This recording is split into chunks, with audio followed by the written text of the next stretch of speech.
Well, hi everyone. After learning some essential business and entrepreneurial ideas, we'll be moving on to something equally significant, I believe. This presentation will be about the 21st century marketing, how consumers perceive your brand, select your product, or even relate to your goal is greatly influenced by marketing. So let's get started in order to find out how effectively you can use social media, develop your brand, and generally comprehend your audience.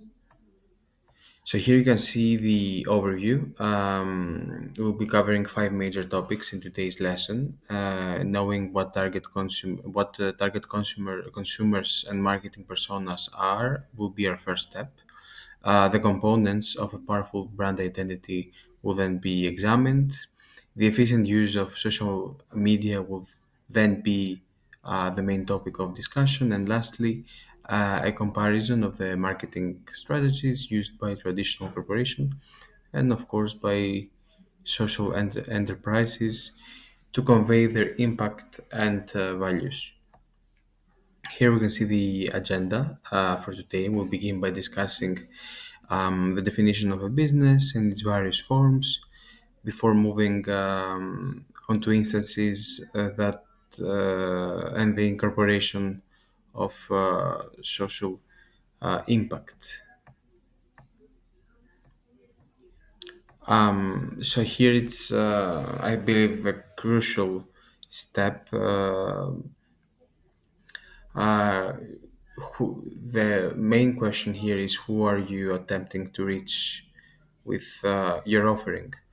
It's to essentially to find out your target audience, the precise demographic you wish to attract with your marketing is known as target audience. This implies that everything you create, including flyers, social media posts, should target this individual specifically. Being aware of your audience keeps you on task, saves you time, and of course money, and it always appears to be improving your performance.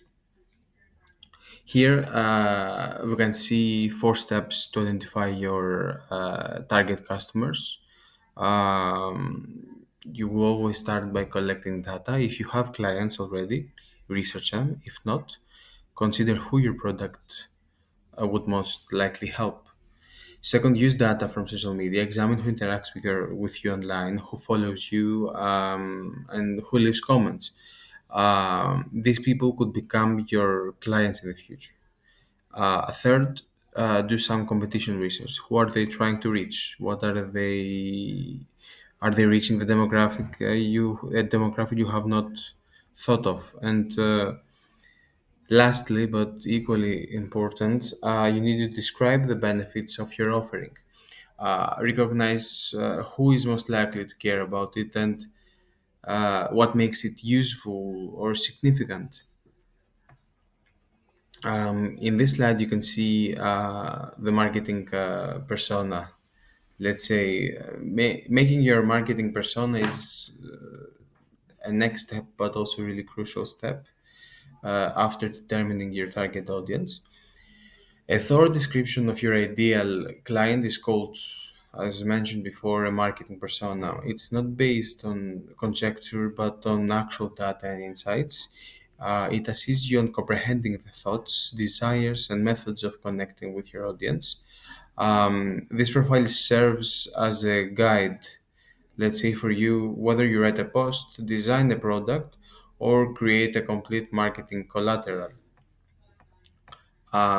Here we can see the buyer persona and what you need to do in order to create a buyer persona. There are several important factors we need to take into account. One of the first things to consider is their background. For instance, their age, their location, their marital status, and so on. It's also important to look at their income levels, job status, what kind of work do they actually do? Do they see the price as a major factor when making a purchase? And from the marketing perspective, You also need to think about which social media platforms they generally use, whom do they follow, and what time of the day are they usually active daily. Another key aspect is understanding their daily life. What does an average day look like for them? What are their goals? What are the main obstacles or challenges that they might be facing daily? All these things will help you create a buyer persona to whom you can sell easier, let's say, if on quotes. So, on this slide, we'll be discussing a bit about the brand identity. Everything that the customers see, hear, or encounter when they interact with your company is part of your brand identity. It's not only your logo per se, it's also your tone, your appearance, your narrative, and the general atmosphere your company fosters. It's how people identify, recall, but also trust your brand. So the brand identity is one of, in my opinion at least, one of the most important aspects of the marketing. So here we can see the elements of a brand identity and how it is uh, composed into various components. This consists of the fonts you selected, uh, colors you employ, your logo. It's more than simply pictures, though. Your brand story, which outlines the purpose of your company, is also included in your brand and the elements that you're using. Your brand name should be brief. It should be memorable. It should be distinctive. Nothing that like anything else that they have heard before. Um, Whether it's serious, it's playful, it can be bold, it can be serene. Your brand personality, it's is the attitude or let's say the emotion that conveys from your brand. The way you address your audience is known as your communication style.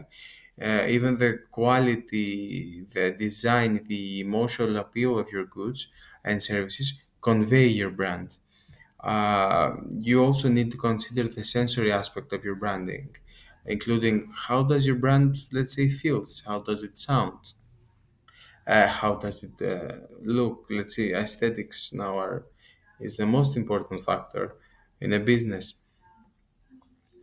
So here's a really important part as well.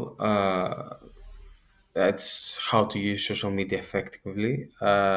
One of the most effective instruments, let's say, for contemporary, I'm sorry, branding in social media is I'm sorry, social media. But simply being there is not enough. Just uploading once in a while is not enough. It all comes down to consistency, establishing a strong, identifiable presence on various platforms and utilizing them meaningfully uh, in order to interact with your audience is what we say social media branding. So, what strategies? You can develop I'm sorry, brand on social media by implementing a few key tactics. Um, Always start by ensuring that your brand's details, such as your logo, your bio, your colors are the same across all your platforms. You need to keep a consistency. This facilitates your recognition to determine whether your content is consistent with your brand. Use social media audit tools. There are plenty of them online. Post frequently and adhere to a set timetable. Make distinct personas for every platform. For instance, your LinkedIn audience may differ from your TikTok audience. Um, Create information that is appropriate for each group and its tastes and its habits. Your audience is more inclined to trust and interact with your brand when you employ these tactics, since they are more, let's say, familiar with it. Here we want to discuss a bit about social enterprises and traditional businesses. Traditional corporations, to be honest, and social enterprises also utilize the marketing that we have discussed until now, but have rather different goals. Social entrepreneurs emphasize the change they bring about through their branding. Their marketing conveys tales of community services, social influence, while traditional firms, on the other hand, place greater emphasis on client happiness and growth and corporate growth. Their branding frequently emphasizes the accomplishments, output, and their revenue, while on social enterprises, this is not always the case. This is me to we. This is a social enterprise. It's a really good illustration of a social enterprise. Craig and Mark, both their brothers, created this business. They sell clothes and accessories, created responsibly, host we day events. That's how they call them, and welcome motivational speakers, celebrities. They want to start a movement and motivate youth. Additionally, Free the Children, they have an NGO, receives half of the proceeds. So, Me Too We creates powerful relationships through emotive branding. They visit schools, are highly active on social media, and have developed a brand that appeals to young people and also feels approachable and motivating. It's a great example if you are interested to start a social enterprise.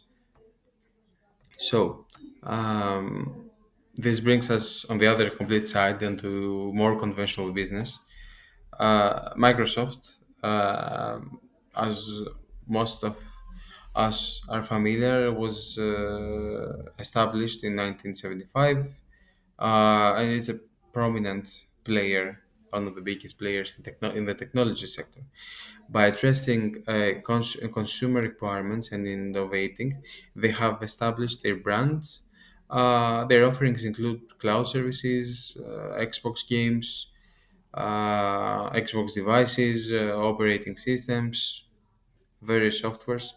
The three pillars, to be honest, of Microsoft branding are customer success, leadership, and transformation. They demonstrate how they use technology to improve people's life, and also work as well, solve issues, and stay ahead of the trends and probably the competition. This brings us to the end of the presentation. Thank you very much for following along. I hope you found this interesting and learned some important stuff that you can utilize. We would love to hear your thoughts. So you can find here a QR code that leads you to a short feedback form. Your feedback will 100% help us improve and create better workshops in the future. So if you find 2 minutes, please go through it. These are the references that we have used. If you want to learn a bit more on what we have talked about, you can always research them. So thank you. And we hope that you now might feel more confident about identifying your audience, create strong brand using social media. And what's next? Next is the financial planning. So stay tuned for that as well. And thank you very much. It was great presenting this presentation.